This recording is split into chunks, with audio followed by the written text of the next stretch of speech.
بسم الله الرحمن الرحيم. تبارك الذي بيده الملك وهو على كل شيء قدير، الذي خلق الموت والحياة ليبلوكم أيكم أحسن عملا وهو العزيز الغفور، الذي خلق 7 سماوات طباقا ما ترى في خلق الرحمن من تفاوت، فارجع البصر هل ترى من فطور، ثم ارجع البصر كرتين ينقلب إليك البصر خاسئا وهو حسير، ولقد زينا السماء الدنيا بمصابيح وجعلناها رجوما للشياطين وأعتدنا لهم عذاب السعير، وللذين كفروا بربهم عذاب جهنم وبئس المصير. إذا ألقوا فيها سمعوا لها شهيقا وهي تفور تكاد تميز من الغيظ، كلما ألقي فيها فوج سألهم خزنتها ألم يأتكم نذير، قالوا بلى قد جاءنا نذير فكذبنا وقلنا ما نزل الله من شيء إن أنتم إلا في ضلال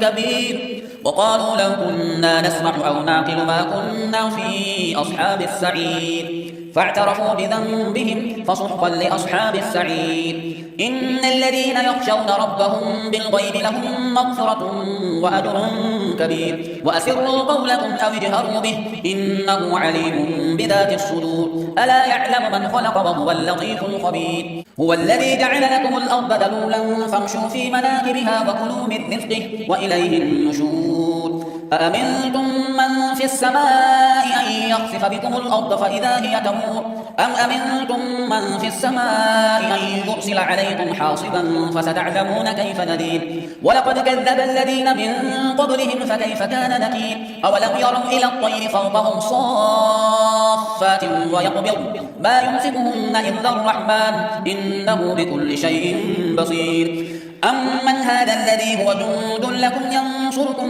من دون الرحمن إن الكافرون إلا في غرور. أمن هذا الذي يرزقكم إن أمسك رزقه بل لجوا في عتو ونفور. أفمن يمشي مكبا على وجهه أهدى أمن يمشي سويا على صراط مستقيم. قل هو الذي أنشأكم وجعل لكم السمع والأبصار والأفئدة قليلا ما تشكرون. قل هو الذي ذرأكم في الأرض وإليه تحشرون. ويقولون متى هذا الوعد إن كنتم صادقين. قل إنما العلم عند الله وإنما أنا نذير مبين. فلما رأوه زلفة سيئت وجوه الذين كفروا وقيل هذا الذي كنتم به تدعون. قل أرأيتم إن أهلكني الله ومن معي أو رحمنا فمن يجير الكافرين من عذاب أليم. قل هو الرحمن